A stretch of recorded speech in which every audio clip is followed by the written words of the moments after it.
One. I'd like to call this meeting to order 6:03. at 6:03 on November 17th, Tuesday, at the administration building. It's being held in the multi-purpose room. For all purposes, we are being live streamed tonight, so hopefully we're on. I'd like to call this meeting to order with a roll call. Kim Leonard, Here. Colleen Klimzek, Here. Gina Cannon, here. Catherine Fontaine. Catherine. Here. Claudia Parker. Here. Daniel Malloy. Here. Kevin O'Connor. Right. Do you want to put that on pause for a minute?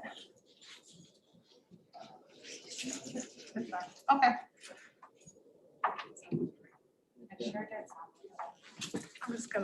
I'm gonna call my husband. All right. All right, let's stand for the Pledge of Allegiance. Allegiance to the flag of the United States of America and to the republic for which it stands, one nation, under God, indivisible, with liberty and justice for all.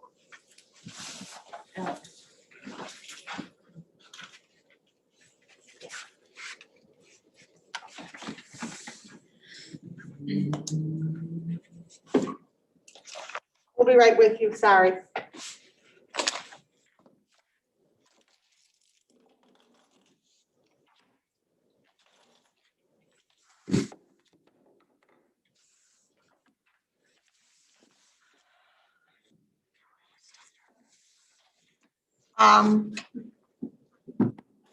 Apologize for the interruption.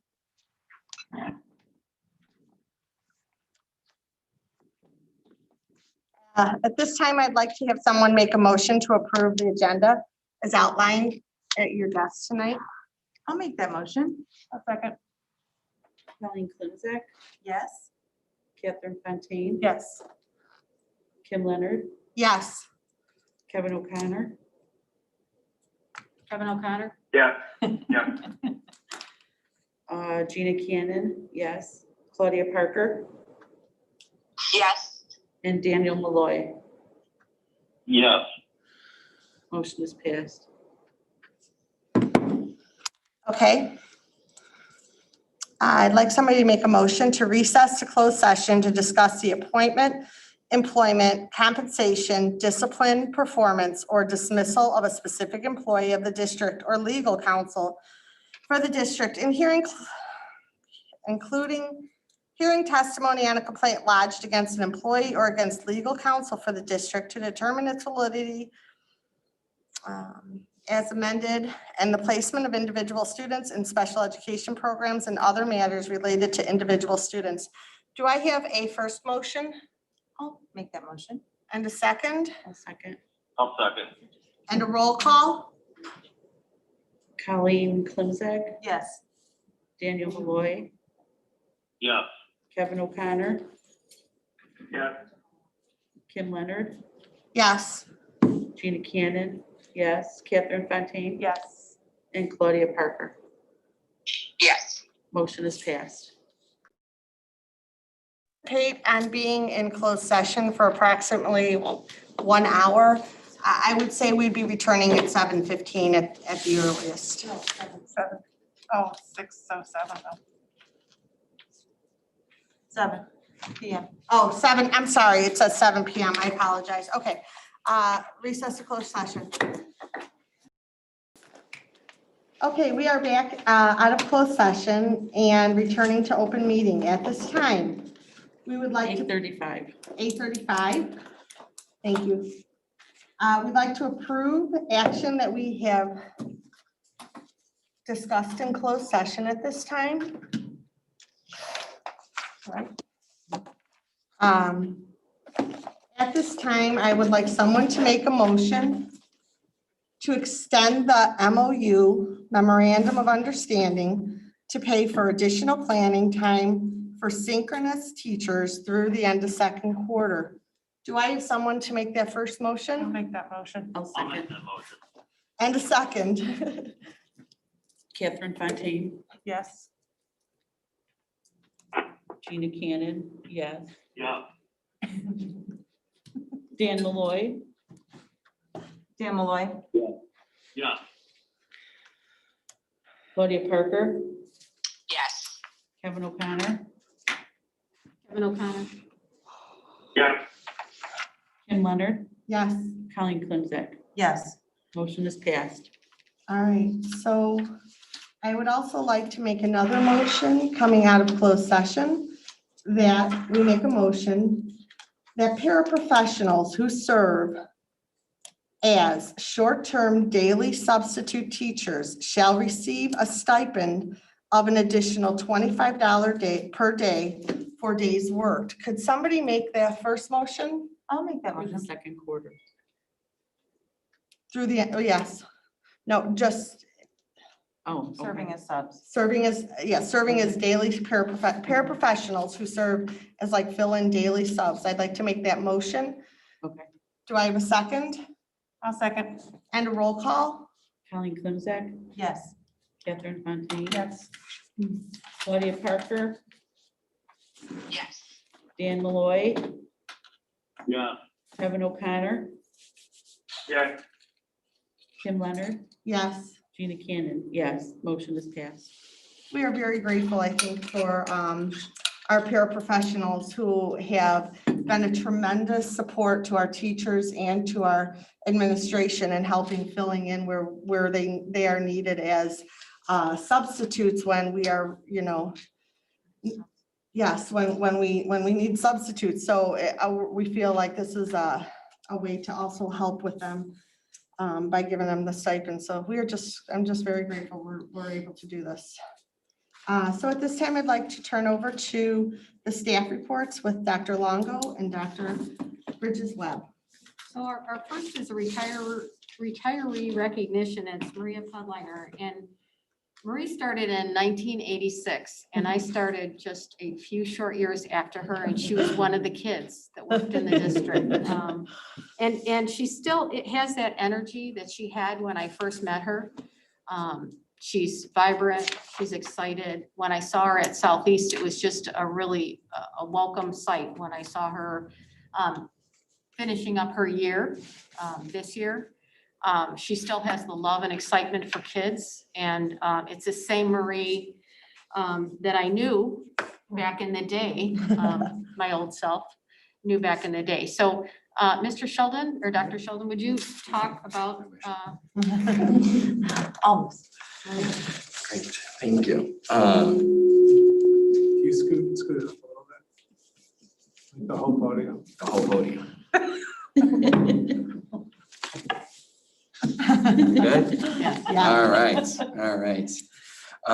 Also talking to you, but also talking to Maria here. So it's my privilege and pleasure to join you this evening to celebrate the career of Maria Pudliner here at Evergreen Park District 124. Over the last 3 years, I've come to know and respect Maria as an educator and as a colleague. When I first arrived at Southeast, it was clear to me that Maria occupied a special place on the team and in the culture of our school community. Her colleagues looked to her not only for guidance on instruction, but also, and perhaps more importantly, on how to connect with children. She was an advocate for her teammates and never missed an opportunity to lend a hand or an ear to support them. Maria prides herself on connecting with children, safeguarding their self-esteem and promoting their independence. As a member of our PBIS team and a PBIS coach in our building, she served as a role model for our teachers with respect to giving students the tools to be respectful, be responsible, and be safe. She was always mindful of making this work engaging and fun for kids. Whether it was an all-school bowling trip incentive, remember when we got to go places and do things? Or an out of the blue celebration with popsicles, she found ways to make doing it the right way, also doing it the fun way. While I hadn't known about it previously, I was both not surprised, but also incredibly proud to hear about a TED Talk that a former student had devoted to the profound influence that Ms. Pudliner had had on him when he was her student. As a teacher, she was uncompromising in her standards for student success. She worked collaboratively with both her co-teachers and her grade level partners. She dove headfirst into utilizing technology as part of her instruction. This proved especially helpful during this past quarter when supporting our transition to synchronous learning. She supported teachers by pulling a group into a Zoom breakout room, keeping the in-person students engaged, problem-solving tech issues, and overall just being a saving grace to any and every teacher as needed, as well as her principal. Her generous spirit was on full display when she gave our newest fifth grade teacher years worth of accumulated materials and supports from her classroom. Maria was also a tireless advocate for her teammates and herself. I sincerely appreciated her candor as a principal new to the district. On more than one occasion, she gave me excellent feedback on ways that I could improve my performance, but always in the spirit of teamwork and support. As a member of the building review team, she did a fantastic job of ensuring a positive and constructive dialogue to support her teammates and resolve their concerns. To close, one of the images that always comes to mind when I think of Maria is her walking up the sidewalk to school at Southeast. Almost every single day, it seemed, she was carrying not just a cup of coffee for herself, but at least one, if not more, cups of coffee for a friend or a colleague. Maria is more than just a wonderful colleague. She's more than a friend. She is more than just a strong advocate and dedicated teacher. Maria Pudliner is truly a wonderful human being.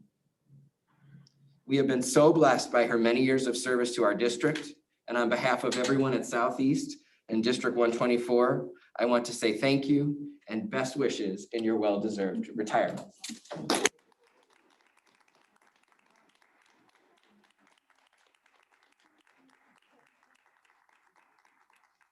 After they continue. No, my Maria had her and loved her. Thank you very much. Okay. Thank you. He's after for pictures. You want to take the picture? So I'm going to read the proclamation first. Evergreen Park Elementary School District 124, a resolution honoring retiree Maria Pudliner on the occasion of her retirement from School District 124. Whereas the Board of Education desires to recognize Maria Pudliner on the occasion of her retirement, and whereas the Board of Education wants to thank Maria Pudliner for her hard work and dedication to the students, parents, and staff of Evergreen Park Elementary School District 124. Now therefore, be it resolved by the Board of Education of School District number 124, Evergreen Park, Cook County, Illinois, as follows. Section 1, the Board of Education of School District number 124, Evergreen Park, Illinois, congratulates Maria Pudliner on the occasion of her retirement from the district and many years of selfless service. Number 2, on the behalf of the residents of the school district number 124, the Board of Education expresses its heartfelt appreciation to Maria Pudliner for her many years of devotion and dedication to the school community of Evergreen Park. Section 3, the Board of Education wishes Maria Pudliner and her family all the best of good health, good times, and happiness in a much-deserved retirement.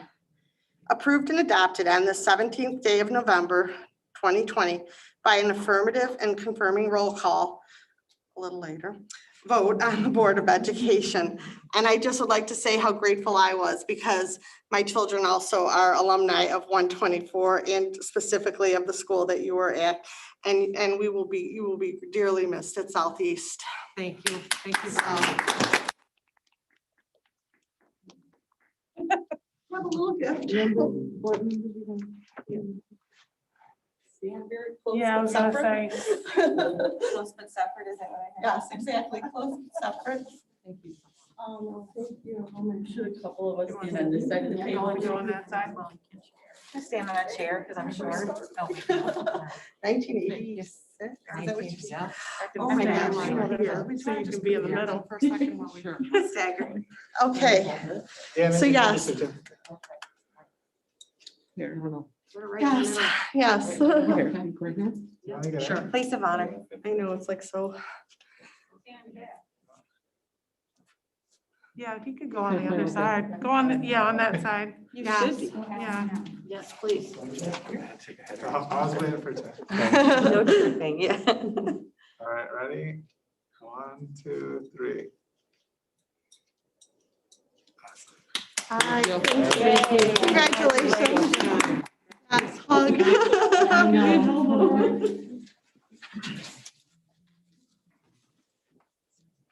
Does everybody else still smile? Yes. Yeah. In their masks? Still, yes, still.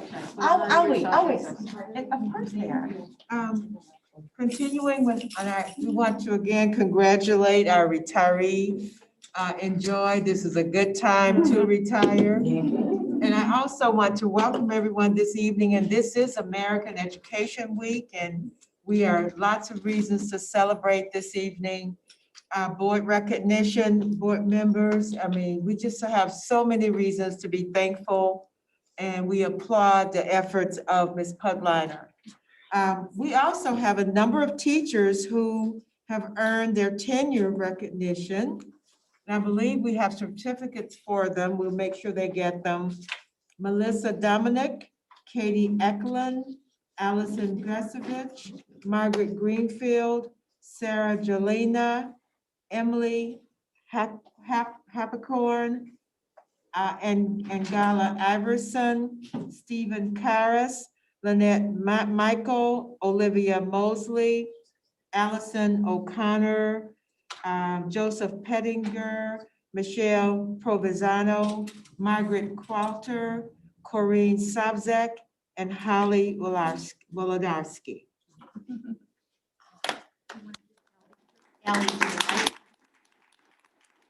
We do have one of our tenured teachers coming. Ms. Grazovich, would you like to come on up and receive yours? And it's her birthday. Oh, I was thinking it was either today or tomorrow. Yeah.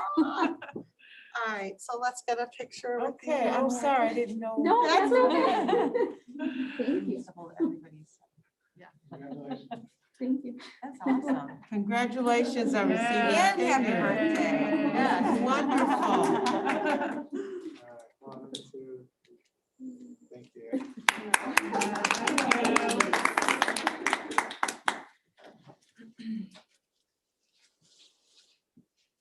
So American Education Week is a week that we do celebrate not only teachers, but our staff in general. And we sent breakfast, healthy breakfast over, and one of the funniest statements came from Northwest School that the healthy food was to feed the soul and the umbrella was to use.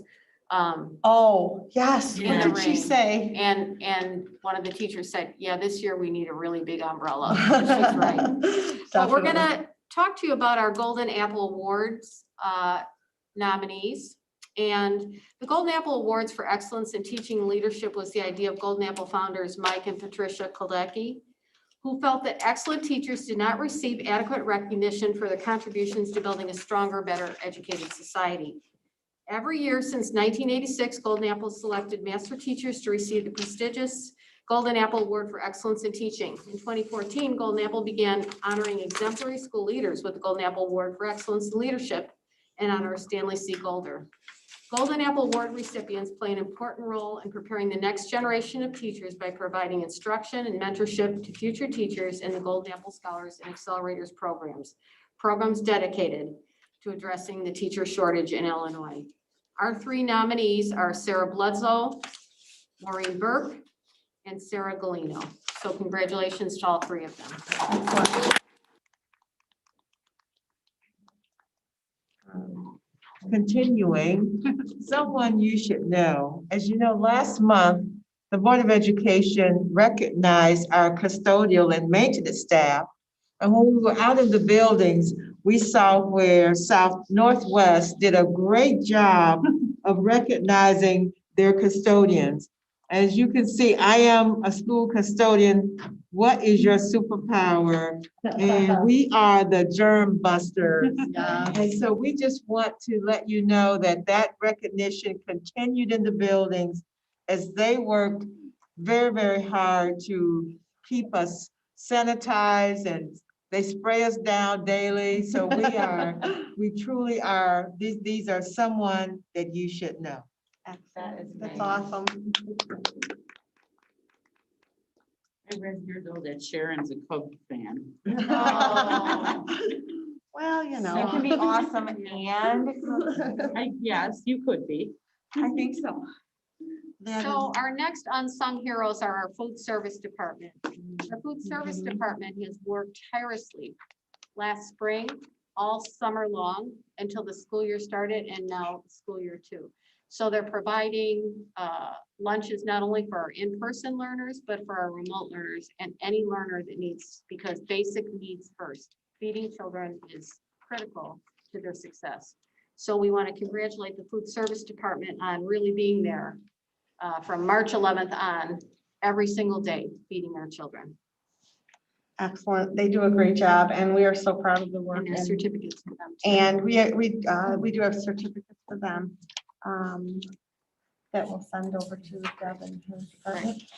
Excellent. The next item is a very, very special item on our agenda. Sunday was board member recognition celebration day.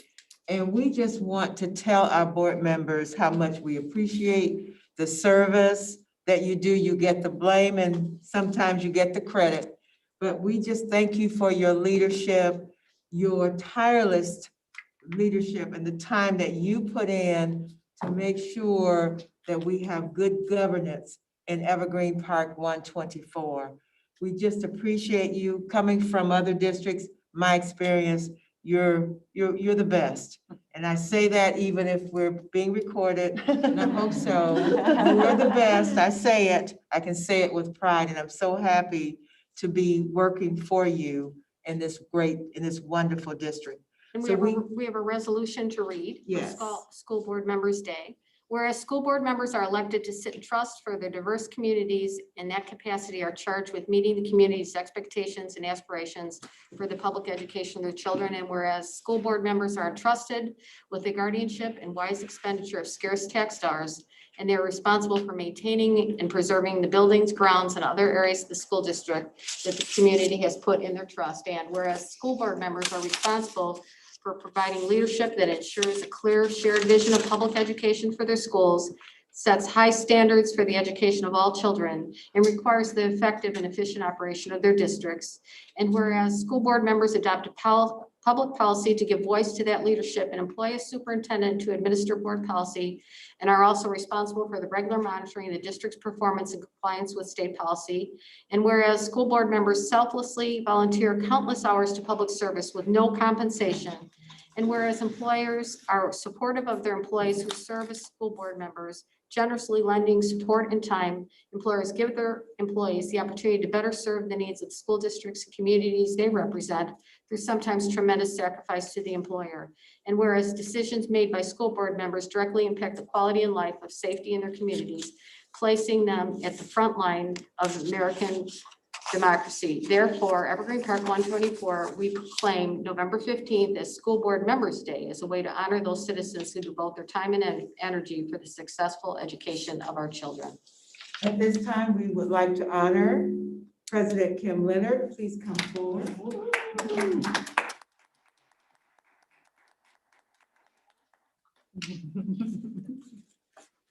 I'm taking the phone up there with me, guys. I was thinking it. Yeah, take the phone. Exactly, there we go. FaceTime. I know, right? All right. Catherine Fontaine.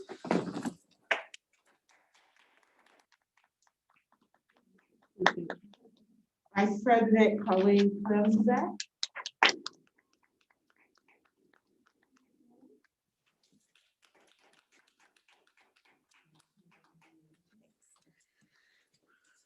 Claudia Parker. Daniel Malloy. All right, Dad. And Kevin. So we're going to hold up their plaques. There you go. There we go. You want to come in?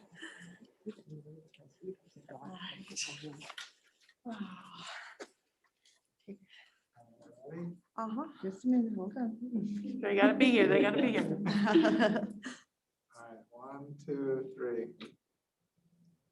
Awesome. Thank you. Thank you. Thank you, members. Thank you. Thank you. We want to thank Sonia Martinez for these beautiful plaques that she makes at the, she makes it look so easy, but she has so many. It's Fernandez, but that's okay. Oh, did I say Martinez?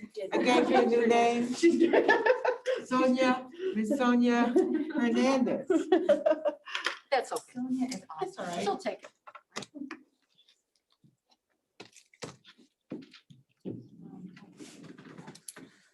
We also want to report sorry. that South Cook ISC fiscal year 21 health and life safety report came back with 100% compliance. So we're really pleased. We thank Jim Hennessy for such a great job Yes. working with our Oh. employees. And Thank so you. That was a great report. Oh my It was a gosh, great so report. proud. Very proud of it. Of all the hard work, him and his maintenance and facilities. Incredible. All the incredible work that they do, definitely. I was so happy for him and his, his staff. And we have a short-term substitute agreement also that we're required because there's been changes in licensure. So individuals with 60 hours can now substitute teach. You can get a substitute teaching under the pandemic and the shortage of teachers in Illinois. So the board just should approve that agreement tonight, just to give you information. So they basically still have to go through the Certification. certification process of becoming Right. a short-term sub, but they only need 60 accredited college or Right. university hours, right? Right, yes. Excellent. Okay, and so then number 9 is, we'd like to speak about Dr. Vida Newman. Okay. Dr. Vida Newman. She has just recently completed her doctoral at Northern Illinois University. I believe they're Go Huskies, right? Yeah. We're very proud of her accomplishment, and are you glad to be done with that doctoral? Yeah. So we do have some flowers for you. Please come forward, Please come Dr. forward. Newman. Dr. Newman.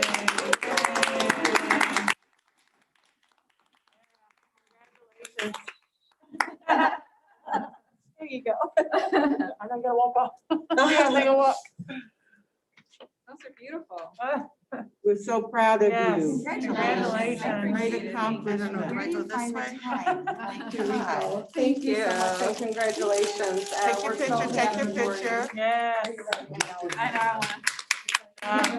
I know. I feel the same. Thank you. Congratulations. Congratulations. And we have one more board recognition. Gina Cannon has been announced to be a master board member, All level right. 8. Okay.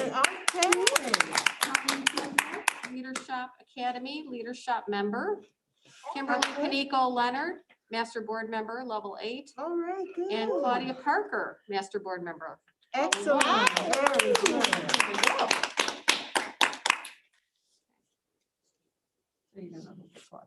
Okay. Snazzy, no, yeah, that's, yeah, You did, huh? that's for Claudia, Yeah, right? This is for Claudia.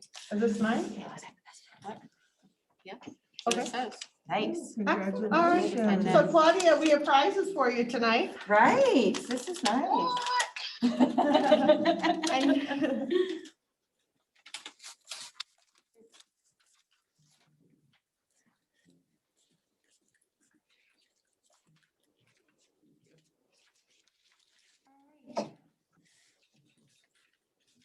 That concludes our reports this evening. Excellent. And we are going to move on to the business office with Mr. Kostecki and the monthly financial report and the 21 tax levy presentation. All right, for the last few months, I've been standing here bemoaning the fact that our levies were inordinately behind the prior year historical levels. Well, in October, we got all caught up. So No. I'm breathing a greater sigh of relief. In fact, we're $240,000 over prior year levels, so I'll take it. Fantastic. Yes. Sorely will need it. And the other component part is usually when I talk about PTAB, we're pretty much trending where we were at last year level, so there's nothing there. And miraculously, the state is all caught up. They actually have paid every bill they've approved Wow. for the school district, so. All right. Wow. Well, I'd be ringing it right now. Yeah. As far as the expense side, we're 25% of the way through the year. We are trending higher than our normal expense level at this same time of this year. We're about $800,000 stronger than we were last year at this time. Some of that could be a little bit of timing, but obviously COVID-related expenses have hit us rather hard. We've spent about $500,000 so far this year. $250,000 of it should come back from the CARES grant. And I've been spending the last 2 weeks now filling out FEMA grant money, which looks rather promising, but the amount of applications for FEMA reimbursements is not so much that they'll run out of money because they can print it. It's just the amount of time it'll take for actually us to receive that money. I do not believe it'll be within this year. One of the FEMA representatives told me, says, sometimes it takes 2 years. So, Wow. So you don't want to put bank on that, that's for sure. As far as our cash balance, we have about 5.2 months worth of cash on hand, which isn't too poor for us right now. That kind of ebbs and flows as time goes on. And overall expenses are tracking fairly well, so they don't have too many complaints.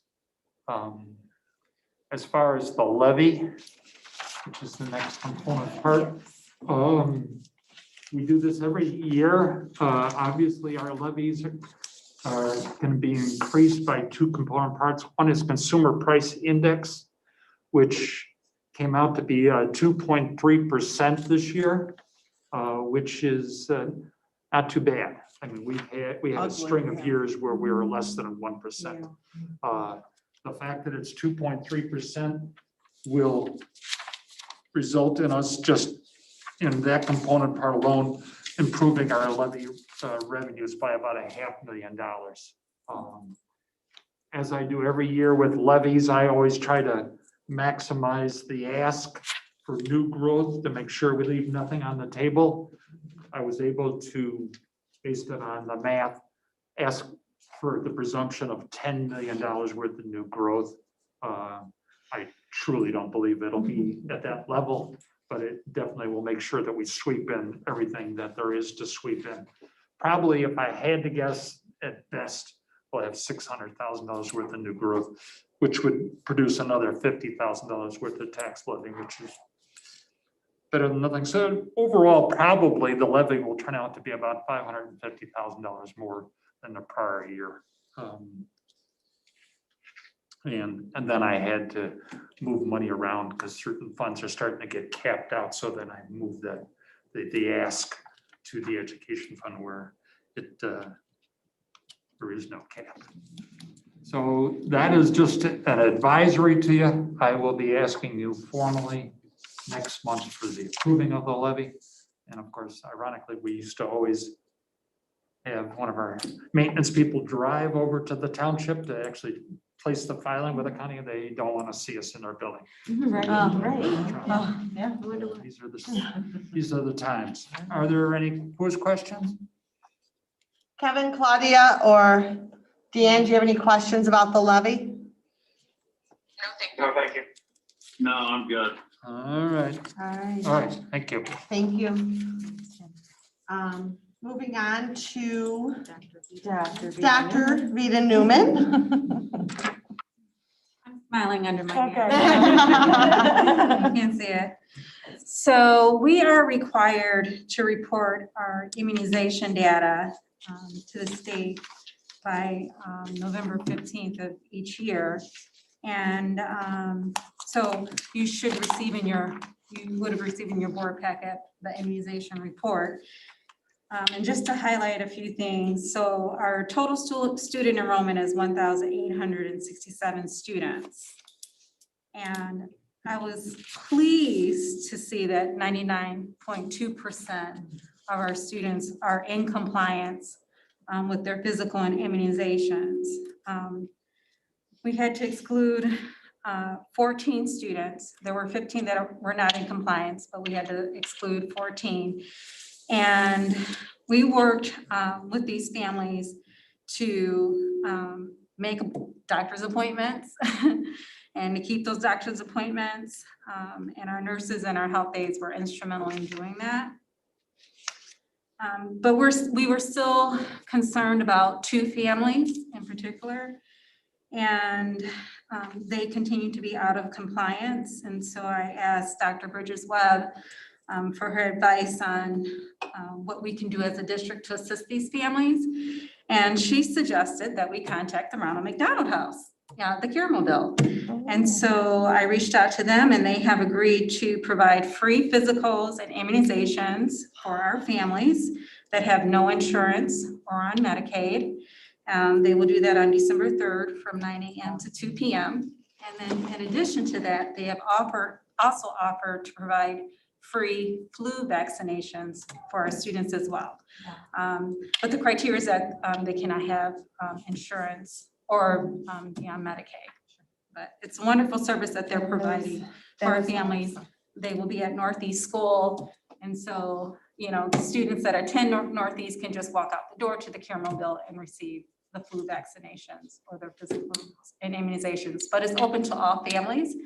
And so if we have a family, for instance, from Northwest that wants to participate, we will excuse them for that time period. Okay. And I was also pleased to see, in comparing our data from last year, we were at 98.8%. And so we saw an improvement this year because we're at 99.2. Can I ask you, so why, okay, so I don't need like specifics, but like, why would 14 out of 15, but not that one person? Is it because like? When they turned in their physical, technically turned in the physical. Okay. Yeah. So 15 weren't in compliance. 1 got in compliance. Now we only have. Right. Okay. And then on the bottom, it just says number of students not in compliance with immunizations required but remote due to COVID-related concerns. So as a district, we did not make an exception. So our guideline is that the students have to turn in their physicals by the 10th day of school. Right. The state of Illinois has established October 15th. Okay. They provided an exception to that rule on October 19th. So we could have included an exception for those families, but one of the considerations is, and this is just for remote students, what happens when they come in person, which we're going to do in January, and then our nurses and our health aides will have to track down those students to get their physicals and immunizations in. So I think that a good resolve to this is to have the Ronald McDonald Caramel Bill come in and service these families. And we obtain all the physicals and immunizations at one time. Do you think that all of those students, so they've been out since October 14th? No, September, since the beginning of the school year. They're not on remote, correct? Well, technically, yes, and I can't. Okay, no, yeah. that's, okay. But No, yeah, well, it says 0. That's why I don't. it is 0. Okay. Yeah. So number of students not in compliance with immunization requirements, but remote due to COVID-related concerns. So ISB, that's the provision. ISB provided a waiver for those families that are remote because they're physically not in school. And how they wouldn't have been in compliance is because they wouldn't have completed the physical or immunization. But So are we it's still hopeful 0. that all 14 students will then take advantage of this December? They're all in compliance except for 2. Oh, as of right now? Mhm. Oh, so the updated numbers are actually. Higher, right. So this is the report that we turn into the state. So our due date is the 10th day of school. Gotcha. as of the 10th day of school. This is Okay. old, This is the kind of. 10th day of Yes. school. This is the report. misleading then, because, Yeah. I So we was under report the our imp- numbers based on the 10th day of school. okay, gotcha. So we actually do have, all of them except a couple of students are, Two. Exactly. right, okay, And that's so, how we reported it last year, as of the 10th day of school. I'm sorry, I thought this was like as of today. I was like, No. wow, okay, gotcha. Sorry. No, I will really be panicked at that. No, one. yes, me too, me too. Yeah. Excellent. And then I'm also going to provide an update regarding our partnership with Advocate. I don't know if there's. Okay, thank you. So the very first training that we had was a suggestion by Dr. Longo, and it was on COVID-related concerns. And Dr. Loris Rayner provided or facilitated that training, and it was well received. We had 28 families on average attend. A few popped in and out of the training. But they had wonderful questions, and Dr. Rayner was very patient in answering the questions. And he really provided the medical perspective. And I think that they got a lot out of it. He even provided his personal email to our parents if they had any additional questions. That's great. He also indicated that he would like to partner with us in the future for any medical related concerns related to COVID as well. The second workshop, which was how wellness works within families, that was an intimate group of 6. And again, it was facilitated by one is a society and the other one is a LCPC.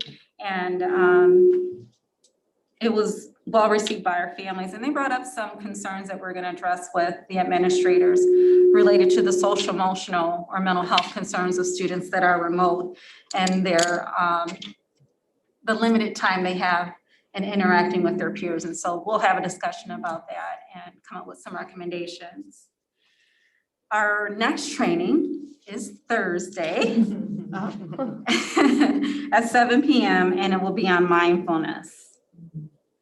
And then next Tuesday is our last one, and it's on raising resilient kids. So I encourage the school board, everyone is invited, all of our families are invited. So I encourage you to tune in because this is a great session, great discussion. That's what I understand. That's great. Thank you. The next two sound very interesting, mindfulness and raising resilient kids. Excellent. Thank you so much for sharing that, Dr. Newman. Thank you.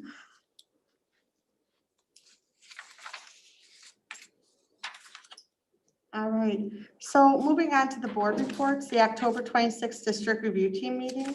I did attend that. It was on Zoom. I think it was your first one on Zoom, wasn't it? Excellent. So I did attend it.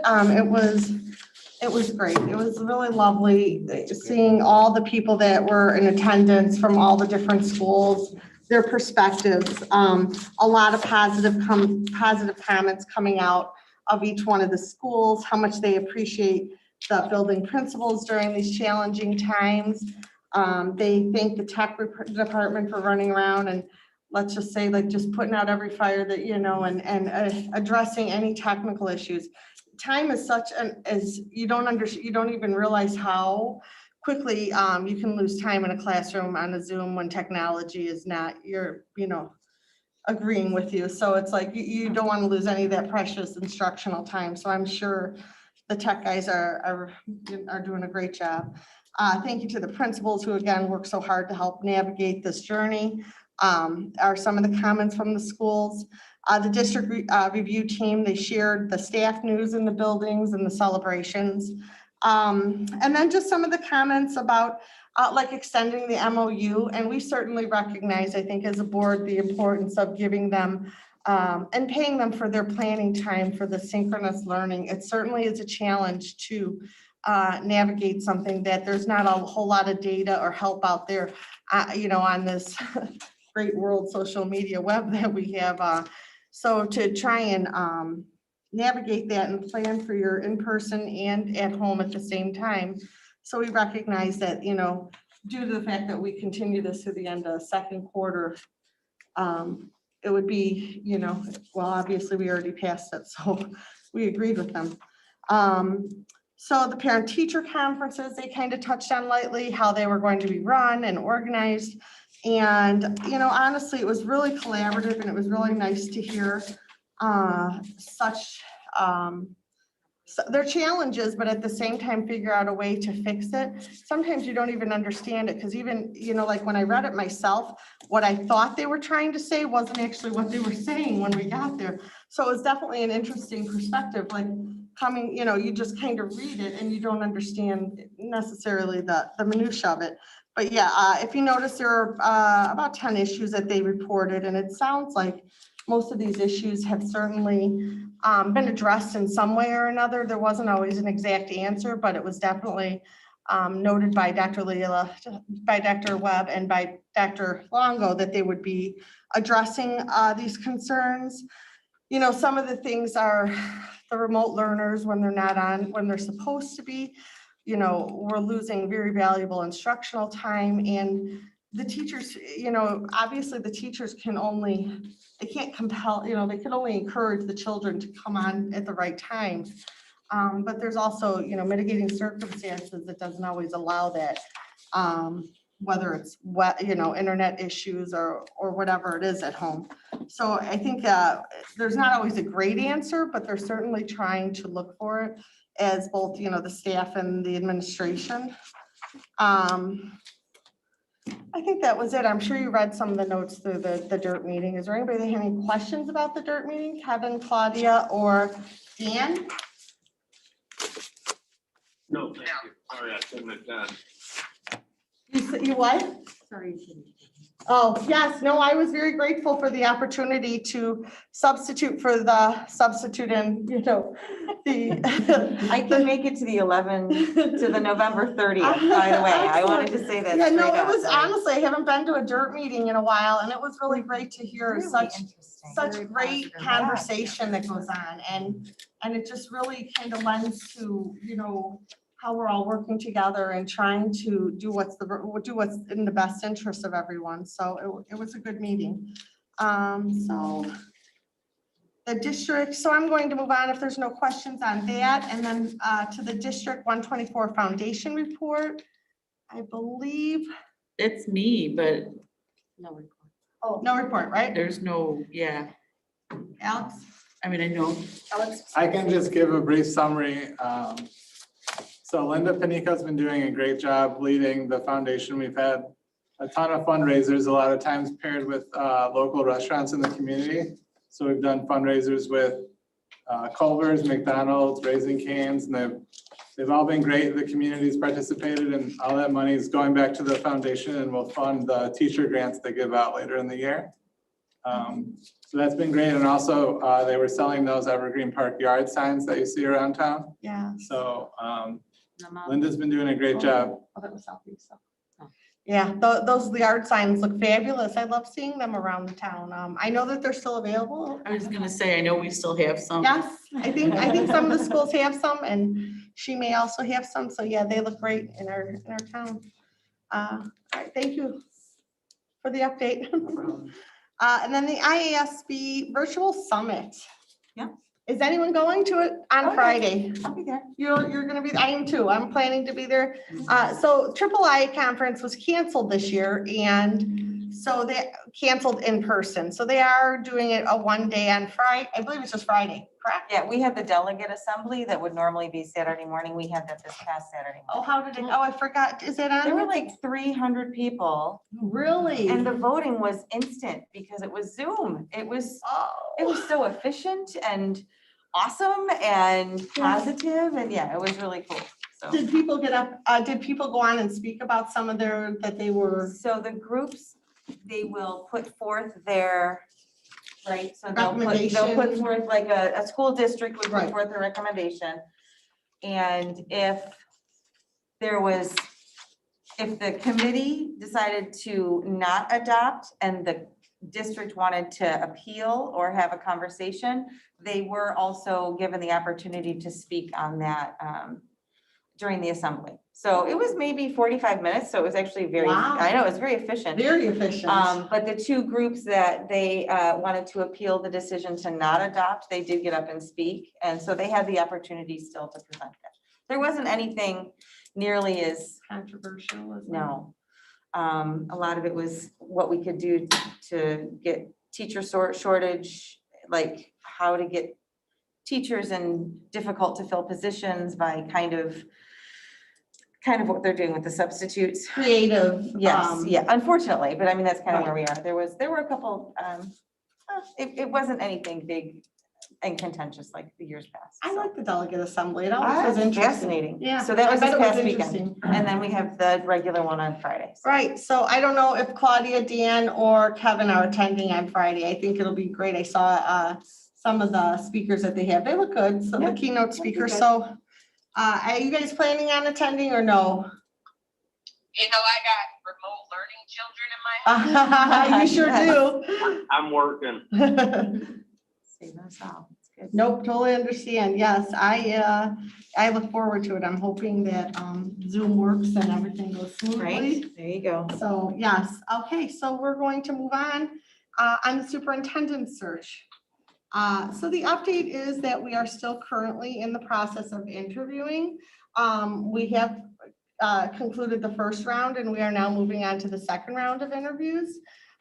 We don't anticipate that we will finish this until most likely sometime into December. So COVID certainly gives us a little more challenge on how we could do it. And we want to make sure that we're keeping everyone's best interests at the forefront while interviewing. So it has definitely posed a few challenges, but we are very excited for the second round of interviews. We have some great candidates. Insurance committee report. It looks like Mr. Kostecki maybe?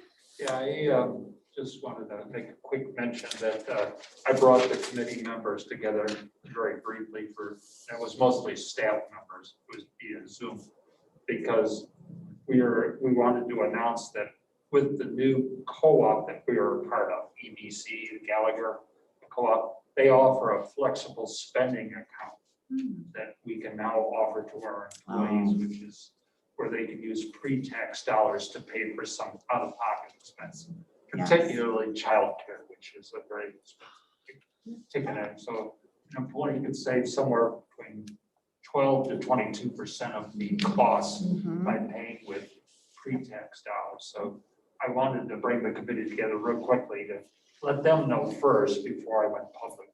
And I think it'll be well received. Excellent. I had one at my last job. Those things are great for a child. Yeah. I mean, it's a great pre-tax way to use your money wisely on medical and childcare. So wow, that's a great thing. Yep. All right, so we are going to move on to public comments. At this time, when we go to public comments, all public comments need to be submitted on the day of the meeting by 3 p.m. We do have some that were submitted, and we are going to use the 3-minute rule for each public comment. So we are going to begin. Are you reading them? Do I have all of them? I'm fine with that. Or does Catherine have some?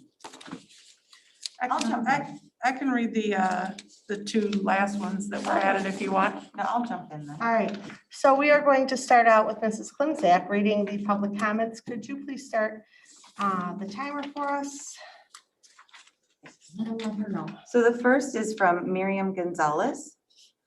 First and foremost, who and when did the board decide the community in which they serve should only be allowed one day between their work hours, 8 a.m. to 3 p.m. to submit a public comment to the school board? Many members in the community work various hours, and it seems as if it is a way to silence the public by limiting the time frame the community is able to submit a public comment.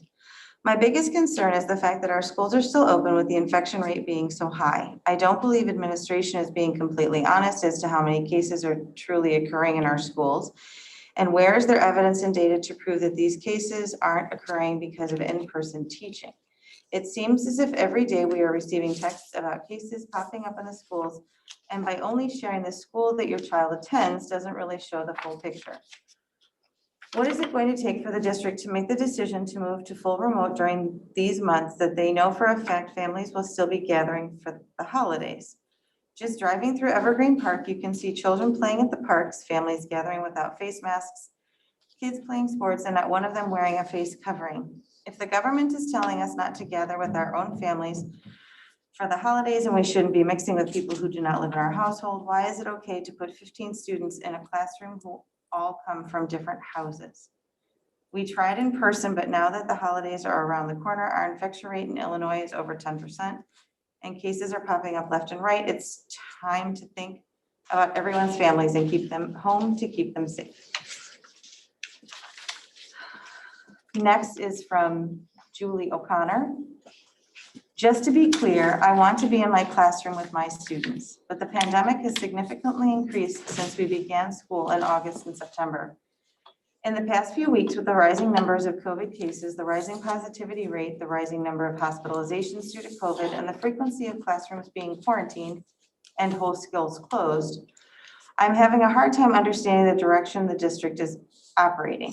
The district is an organization of professionals who rely on research and the advice of experts to make important decisions.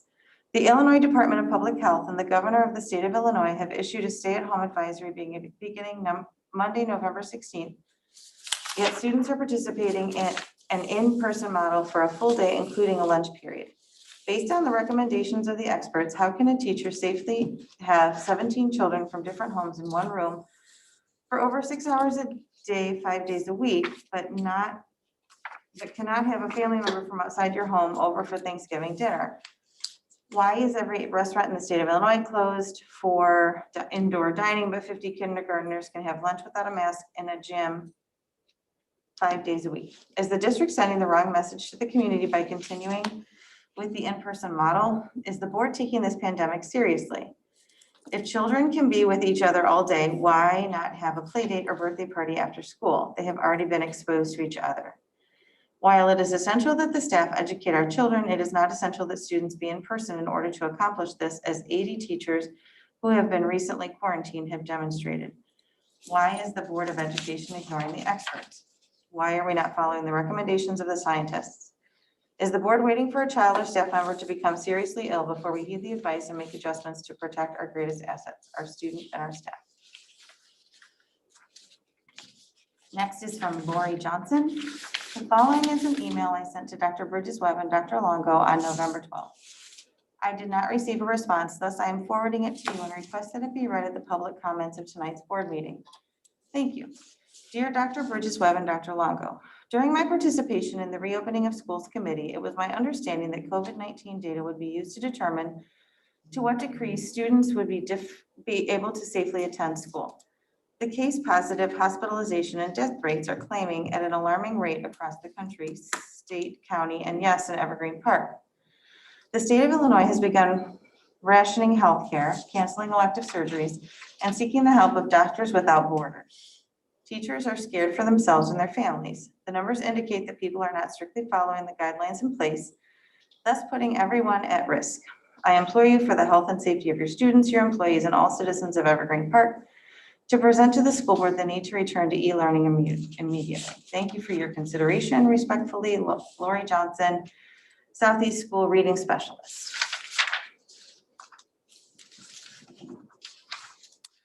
The next is from Melissa Domenech.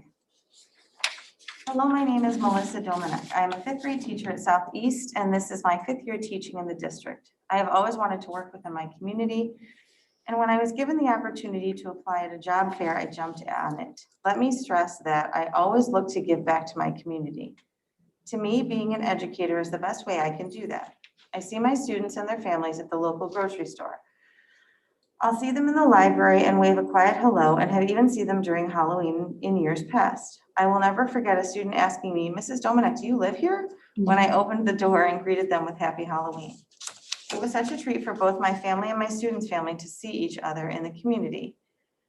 Community to me is the village that it takes to make sure that the children are getting the best opportunities the world has to offer. So when the board claims that going remote for the holidays is in the interest of all, I have a hard time believing that. I am not only an educator or an IEIN digit, I am a mother, daughter, as well as a community member. I'm not able to spend time with my family for Thanksgiving because I was not given the option to teach remotely prior to Thanksgiving. I do not feel safe about all the time that is off for our students and their families to spend time together and travel as some have voiced. I am not saying that the families should not have time with their families. I am saying that District 124 is a family too. And we need to look at the best interest for all when making decisions that impact all of us. I am grateful for the time, applications, and compensation that is given to me to plan, create videos and authentic lessons. However, I am in need of time with my loved ones and to be given the same treatment and grace that is provided to the community for the sake of all the children in Evergreen Park, including my own. Thank you for your time. Next is Rachel Maroquin. I'm writing to you as a concerned parent, a teacher in another district, and a person who supports the Evergreen Park teachers. There are a few things I would like to bring to the board's attention.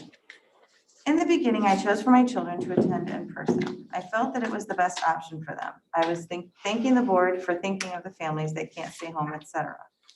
However, after hearing how the teachers felt, I switched before school even began to remote. Being a teacher myself, I wanted to support the Evergreen Park teachers. Honestly, I thought the board was going to support the teachers and have the entire district teach remote. I was mistaken. The way things are currently going, I'm extremely glad I did switch to remote. At first, I was upset my children did not receive their own remote teacher as we were told would happen when we signed up. I was angry and upset. I didn't know how these poor teachers would be able to handle this. I didn't know how my children would receive a quality of education and the same education as the in-person students. I was wrong.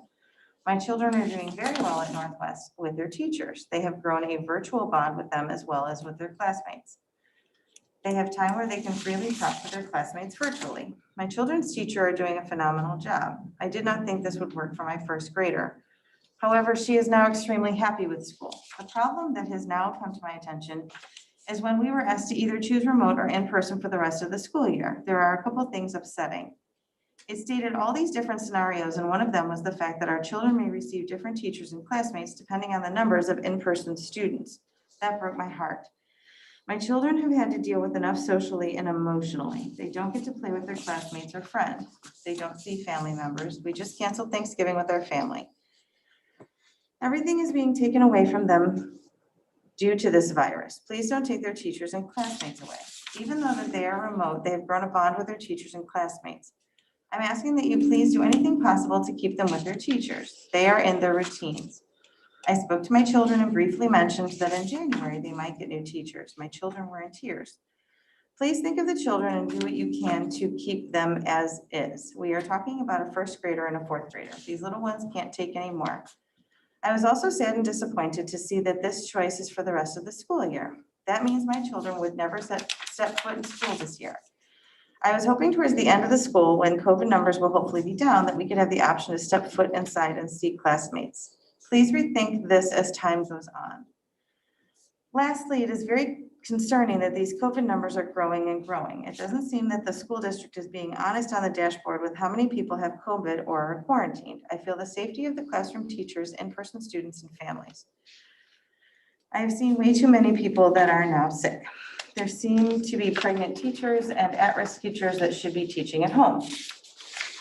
I feel you need to speak with the teachers about how safe they feel. I can't read any faster.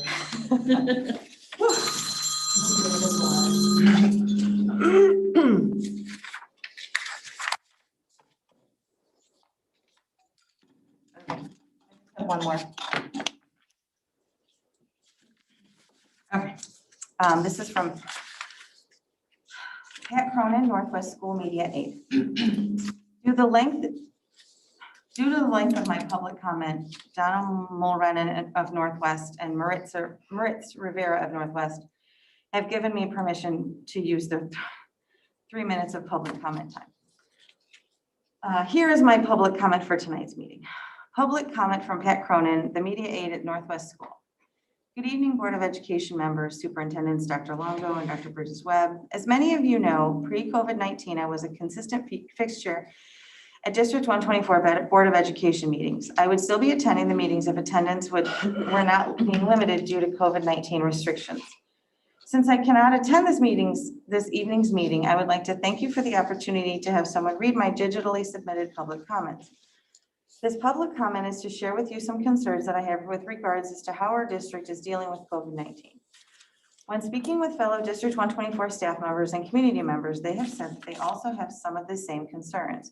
We do understand that there is no right answer as to how to handle these unprecedented times, and that we are all doing our best during these trying times. As always, I am truly amazed and thankful for how the District 124 staff goes above and beyond to adapt to these new working conditions.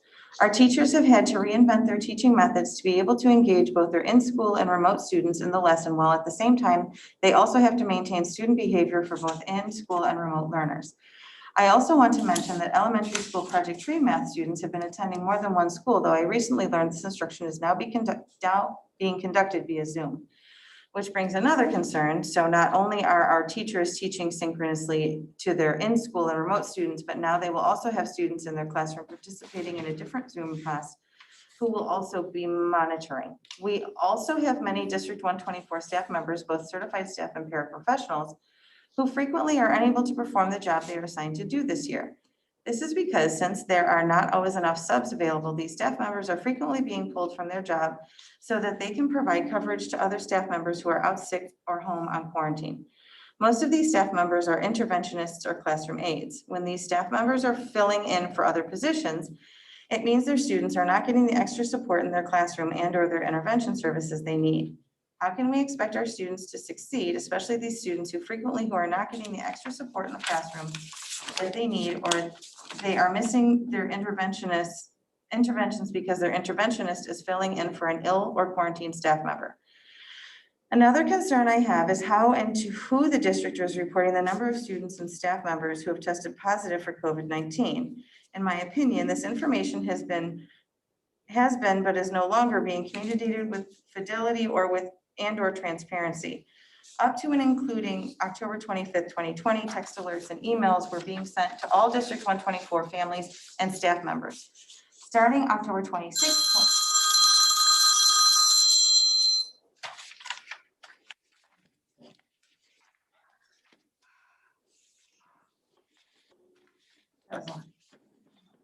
All right. Catherine, I hope I don't mess the name up too bad, but I believe it's Elizabeth Forsch. Good evening, District 124 Board of Education. As you may or may not know, this has been a very stressful time for all of us. Part of the stress is not knowing. For instance, not knowing if or when we will get COVID. How will COVID affect us or our loved ones if we do get COVID? Sometimes the why answers are so many questions and puts our minds at ease. I would like to ask the why behind why the staff will be on campus during the remote learning days of November 23rd, 24th, December 14th through December 18th, and January 4th through January 8th. I can see giving staff the option if they would like to come to work. There are some staff that working on campus is best suited for their needs, and there are others who are possibly exposing themselves by extension, their families by coming into work even without students. How is this assisting the staff to continue to have a safe and happy upcoming school year and holiday season? Another question that has come up among staff is regarding the time of the school day during the remote learning. There will not be any mask breaks since the students are all remote, hence not wearing any masks. Will there be a change of time for the school day? Please remember we are all in this together. I understand that these questions will most likely not be answered in this meeting. I would appreciate that you do please answer these questions, even if not during the meeting. Thank you. Elizabeth Forsch, Southeast School. Shelley Rudd. Even though my husband and I were not thrilled with the process of the remote learning at the beginning of the school year, we have since been happy with the results. Our daughter's teacher, Mrs. Aichele, A-I-C-H-E-L-E, has been exceptional throughout this process. That is why I'm asking you, please don't change the classrooms or teachers for next semester. Our daughter loves her teacher and is thriving. Her progress has never been better, and she and her classmates deserve to keep this important piece of stability in an unstable time. It is unconscionable and almost cruel to upend the progress these children have made with these teachers, and I beseech you to abandon this idea altogether.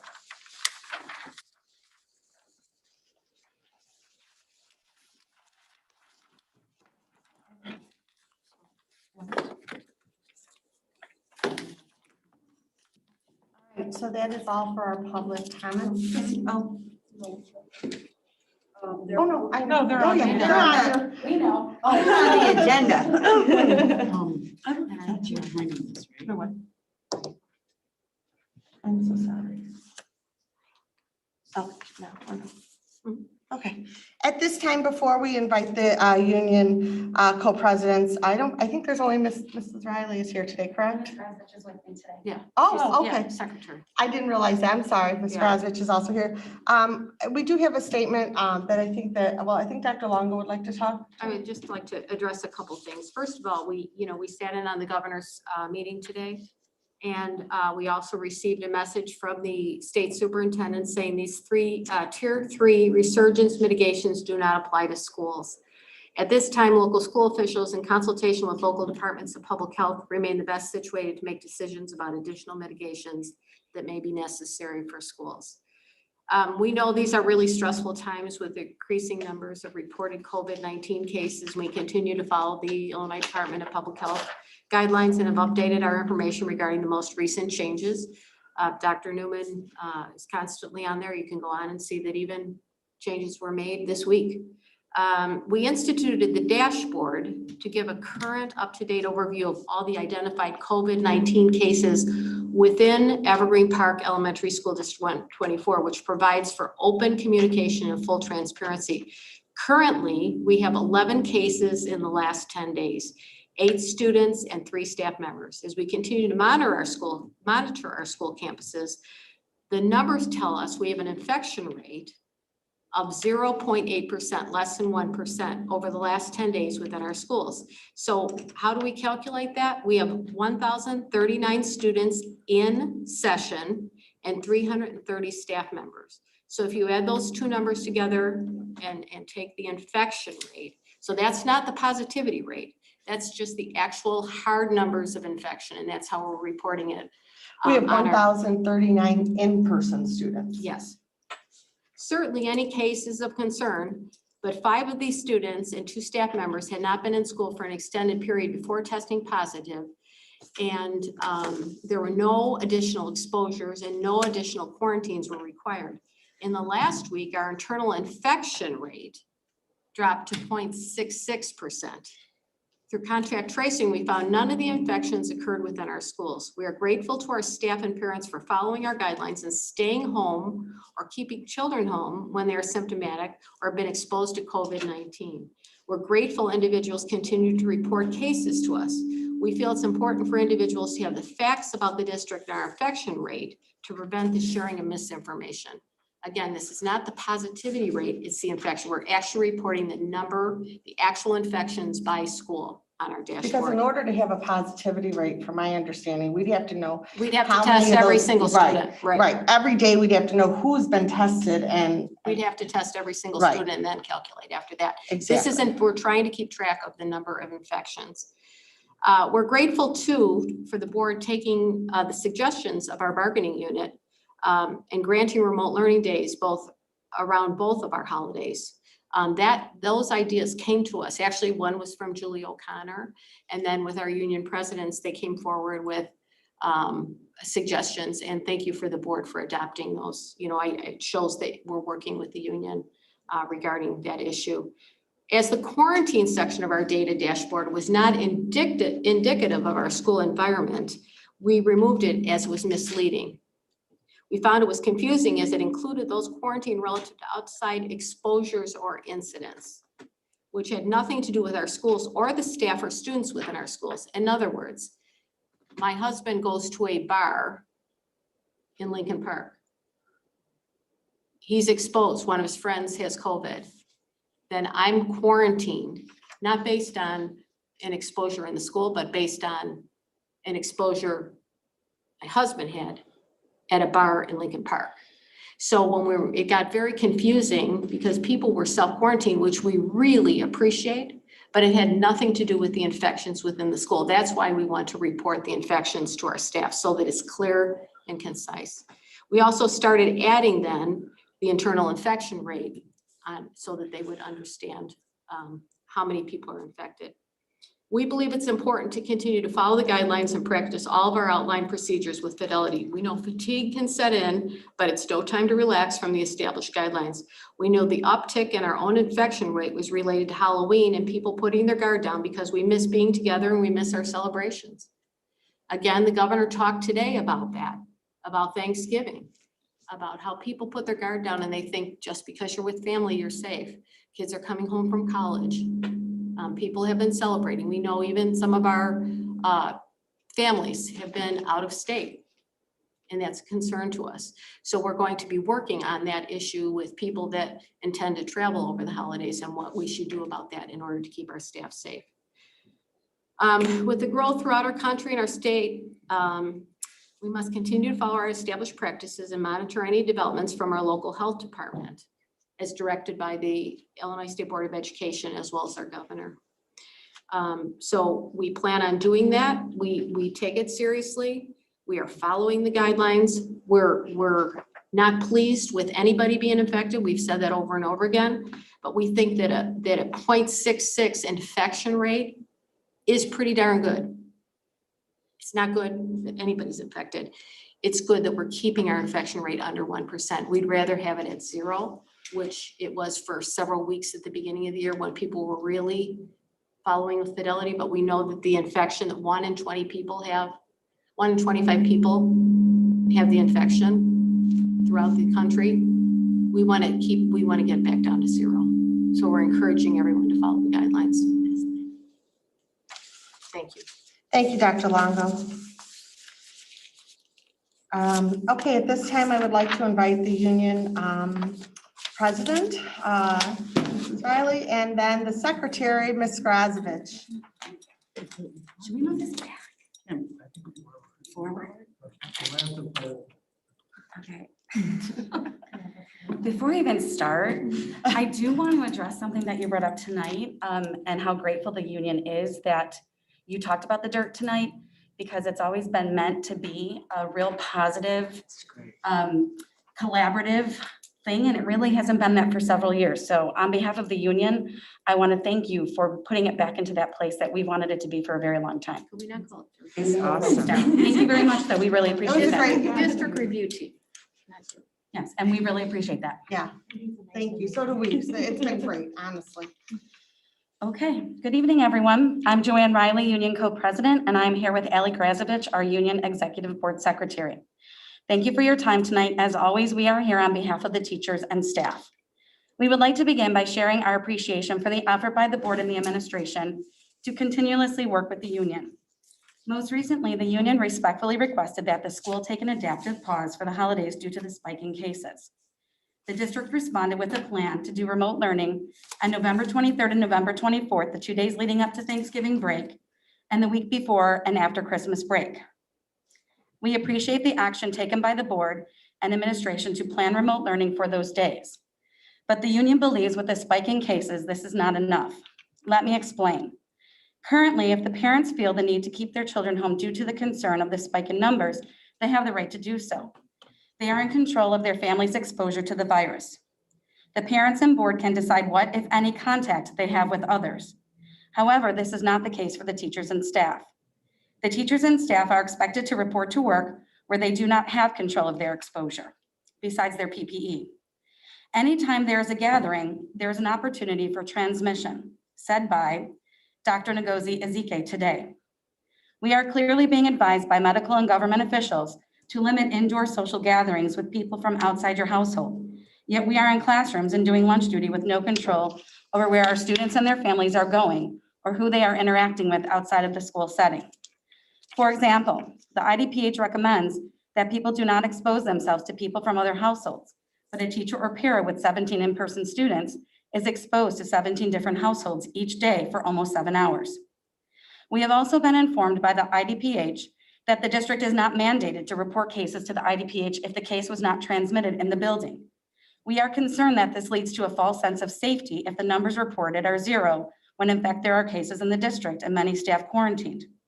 Between October 28th and November 15th alone, 33 teachers or paras were out due to exposure from a student. In total, about 80 teachers or paras have been absent or remote teaching due to COVID exposure, some of those COVID positive. The concerns we expressed in the beginning of the year are very relevant right now. Staffing of the buildings is an issue. The district has not had enough subs to staff, so paraprofessionals are now subbing. Interventionists are also pulled to sub, which means our students are not receiving the additional services they deserve. We all saw the data at the last board meeting. We need our support services, and our students don't deserve to miss out because our interventionists and paraprofessionals are subbing. The teachers and staff have stepped up and gone above and beyond every day to make this format work. The spike in cases today is greater than it was in March when we closed for the remainder of the school year. We are asking that you consider everyone's safety and reconsider the union request to take an adaptive pause at the end of this week until January 18th, 2021 to ensure the safety of all. In addition, you have complimented the teachers' work, effort, and professionalism all year. It is with that understanding that we ask you to allow the teachers to choose the best location for them to remote teach during the adaptive pause. The data speaks for itself. In a survey taken last week, 85% of the D124 teachers and staff believe that remote learning should include the weeks of November 30th to December 11th. Coming back for 2 weeks after the Thanksgiving holiday and jeopardizing the health of the teachers, staff, students, and families would be irresponsible when there are stay-at-home advisories in place and the entire state is going to Tier 3 this Friday. We shared this request again on Sunday with the board and administration in hopes that conversations continue to take place to consider the safety of the teachers and staff. I would like to share a comment from the most recent IDPH guidelines. The guidelines, which come just before the Thanksgiving holiday, recommend that for the next 3 weeks, residents stay home as much as possible, leaving only for necessary and essential activities, such as work that must be performed outside the home, COVID-19 testing, visiting the pharmacy, and buying groceries. The guidance also I urges think they employees. also had school in there though, too. I'm sorry. They had Can I school. They finish? had school in there. I'm sorry. I know, we don't interrupt. I'm sorry. You're right. Okay. I'm sorry. Thank you. The guidance also urges employers to have employees work from home as much as possible during that time period. This is a job that can be done at home. This is a job that can be done at home or remotely from the classroom. We have been teaching remote students all year during synchronous learning. You yourselves have said at every board meeting what an amazing job your teachers and staff continue to do on a daily basis. So yes, they did mention school, but we are saying that we can do that both at school. The kids can be at home. We've proven that all year. I'm not Ally. No, I apologize. You're right. But I just feel like it was in there also that school is part of that. And you we know. believe that, like I said, we can do Yeah. that from school or home. It would also be extremely helpful to all parties that the district go back to sending out district-wide notifications when a COVID case is confirmed rather than school-specific. There may be 4 quadrants, but all 4 quadrants feed into the middle school and also have siblings at more than one school. It is a relatively small town and people interact with other families. With a district-wide notification system, there would be confirmation that everyone would be informed. We would like to again thank all of our teachers and staff who are tirelessly working with students and families to make it work. We are asking that you show them the appreciation they deserve by honoring this request and guarantee them a holiday free from quarantine due to exposure at school. We also want to acknowledge our school secretaries and health aides again, who are going above and beyond every day to keep our schools running. They are contact tracing, making sure books and supplies get to students on quarantine, putting out all kinds of fires all day, every day. To Donna, Mary Beth, Julie, Shelley, Holly, and Amanda, your effort and dedication to our schools is unparalleled. Thank you for all that you do. Our maintenance staff continues to work tirelessly to maintain a safe environment. Thank you, Jim and staff, for doing everything you can to keep us all safe. The staff continues to be grateful that Colleen and Kim, as well as the superintendents, are making the time to stop into the schools, observe classroom activities, and talk with the teachers. Your effort is appreciated, and we thank you for taking your time to listen and interact with us in the school environments. We understand not all schedules allow for this and appreciate the time taken so that the experience and knowledge from that visit can be brought back to the other members of the board. We truly believe that our efforts to work together, despite at times having a differing viewpoint, has made the difference between success and failure this year. We received word late this afternoon that our neighboring district, Oak Lawn District 123, has decided to go remote at the end of this week until Martin Luther King Day. Many other districts are doing the same for the safety of their students, families, and staff. We need to also follow the data and medical guidance to keep all members of our district safe. In closing, please consider our request to take an adaptive pause at the end of this week until January 18th, 2021. It will demonstrate to your staff and teachers that their safety counts as much as everyone else's. Thank you very much for your time. Okay, no, stay there for 1 second. Just stay there. So I'm understanding that you guys that the union is asking that you want all the notifications for all the schools at all times? Yes. And you were getting that in the beginning? They were getting it in the beginning and we now are giving it to the school, but every single school principal is getting the notifications because of kids being in other schools. So we're continuing to notify the school through the administration instead of sending repeated emails to every single aide and every single teacher and that kind of thing. We're making sure that every single school knows. We're not sending it to every single person. We're sending it to that school community, the notifications. But I think are you telling me are you telling us as a staff that you do want every single one of them as an internal staff that you? But we went to the dashboard and we Okay. now put it on the dashboard so they can actually see where the infections are and who it is. You see what I'm Yep. saying? So we opened a dashboard to share that information. That mirrors the same information that Same they're just information they'd be getting. getting. in It's multiple updated letters. daily. Updated daily. Yep. So it's on the Okay, dashboard. so I guess But the I other feel like thing, that is- I need to correct here is that every single infection, we don't care where, goes to the Illinois Department of Public Health. Cook County Department of Public Health. On the map this week for the Illinois Department of Public Health, Evergreen Park School District had no cases reported this past 2 weeks. We were zero. That's all I'm saying. That's where we got the information from them. Vita's right here and she will tell you exactly what she does. I report what they accept are positive cases. Right. So. But we had positive cases and I we know, were and I have zero. reported them. Yeah, Right, that's all I'm saying is that's what we were given They're by not the keeping up. IDPH. I will tell you that the Cook County Department of Public Health, initially they were answering the phone. There are so many cases within Cook County. They are absolutely, but they are accepting our information. We're actually emailing now too, to make sure. So it might say that because whoever's working on it isn't updating the website. I will promise you, cross my heart, every single infection is reported, every single one. I'm going to say that I know from the Archdiocese point, I know 3 of my friends who are in different schools. And they also, it's like the Archdiocese has one on there too, and it's not updated also. So I don't know if they're more concerned with focusing on updating just the specific counties and the towns, but I agree because they were not reported accurately on theirs either. And we're like, well, how long does it take before it gets on there? Because I agree, I did see Evergreen Park had District 124 had none, but I see these emails that I'm also getting too. So We're reporting. I don't think we it's on called the our end that it's IDPH. not being. We did call the IDPH to ask about that, and they're the ones who did inform us that it's not mandated that it's reported unless it's a transference within the building. No. And they said it's common practice amongst several school districts. So we did speak directly to them. We will actually print up our notifications to show you that we report every single one.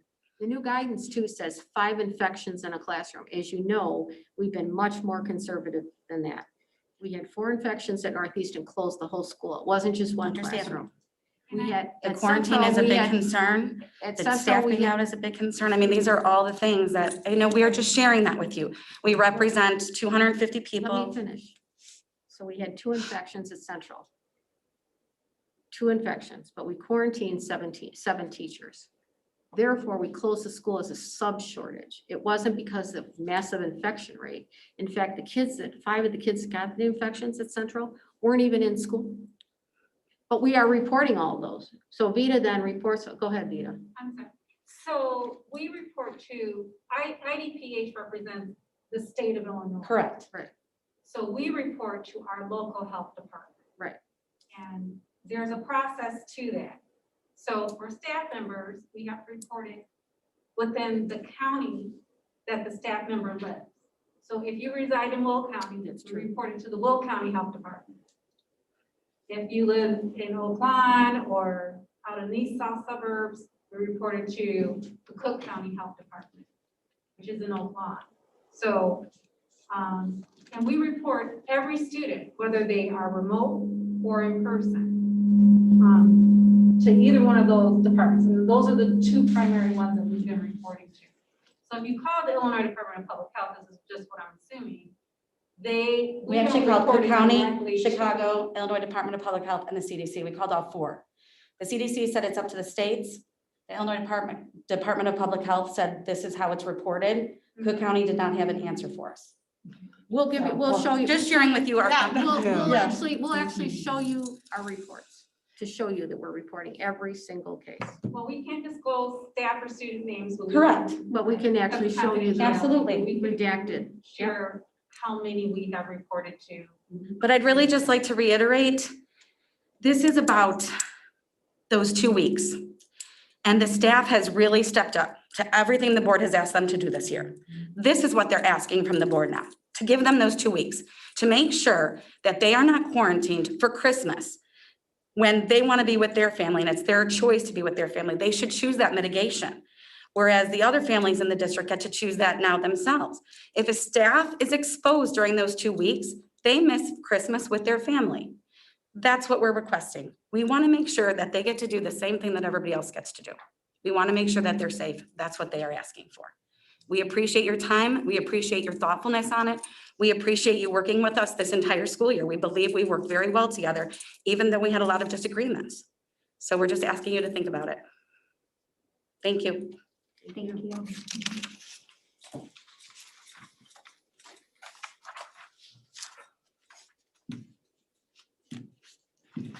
All right, we are done with the public comments and the union, Ms. Riley and Ms. Grosvich. Thank you for coming tonight and sharing your thoughts and concerns with us. And we are now going to move on to the action items. Under action items, A, consent agenda. I'm sorry, I'd just like to do a check-in real quick with our, Is everybody still at home with us? Oh, yeah, we're in and out, we're in and out. and it's Claudia. There's Claudia. Okay, just want to make sure. Thank you. So under the consent agenda A, number 1 is to approve the monthly transaction report for October 2020. Number 2 is to approve the fund balance report for October 2020. Number 3 is to approve the expenditure reports and projected payroll reports for November 2020. Number 4 is to approve board minutes from the regular meeting of October 21st, 2020. Number 5 is to approve the closed session minutes from the regular meeting of October 21st, 2020. Number 6 is to approve the board minutes from the special meeting of November 4th, 2020. Number 7 is to approve the closed session minutes from the special meeting of November 4th, 2020. Number 8 is to approve board minutes from the special meeting of November 9th, 2020. That was number 8. Number 9 is to approve closed session minutes from the special meeting of November 9th, 2020. Number 10 is to approve board minutes from the special meeting of November 10th, 2020. Number 12 is to approve board minutes from the special meeting of November 11th, 2020. Number 13 is to approve closed session minutes from the special meeting of November 11th, 2020. Number 14 is to approve destruction of closed session tapes from August of 2016. Number 15 is to approve personnel recommendations as outlined. We have 2 additions. One is a paraprofessional, both of them are paraprofessionals. We have one that is requested an extended leave of absence without pay. And then we have one for a FMLA leave of absence. And at this time, do I have a motion to approve that consent agenda A? I'll make that motion. And a second? Second. And a roll call. Colleen Clemzak, Yes. Catherine Fontaine. Yes. Kim Leonard, Yes. Claudia Parker, Claudia Parker. Yeah. Dan Malloy, Yeah. Kevin O'Connor, Yeah. Gina Cannon, yes, motion is passed. Motion is passed. All right, B is to establish the tax levy hearing date and time. the next board meeting is. The next board meeting, whatever, I believe, 17th. let me look, which will be on Sonia, December 16th? 16th. On the 15th. Yes, Oh, it's on Tuesday next month, Tuesday, the okay. 15th. Tuesday, December 15th, and a time will be placed on the agenda for that tax levy when it comes closer. Is that okay? All right, so can I have somebody make a motion to approve that? I'll make that motion. And a second? I'll second. And Clemzak, a roll call? Colleen Clemzak, Yes. Gina Cannon, yes. Kim Leonard, Yes. Catherine Fontaine. Yes. Claudia Parker. Claudia, Claudia? Yes. Dan Malloy, Dan? Yeah. Kevin O'Connor. And Kevin? Yeah. Motion is passed. And the final item on the agenda is C, is to approve the residency finding regarding student 12920. Would somebody please like to make a motion to approve and accept the findings? I'll make that motion. And a second? I'll second. And a roll call? Gina Cannon, yes. Claudia Parker, Yes. Dan Malloy. Dan, Yeah. Kevin O'Connor, Yeah. Kim Leonard, Yes. Colleen Clemzak, Yes. and Catherine Fontaine. Yes. Motion is passed. All right, at this time, I would like to adjourn the meeting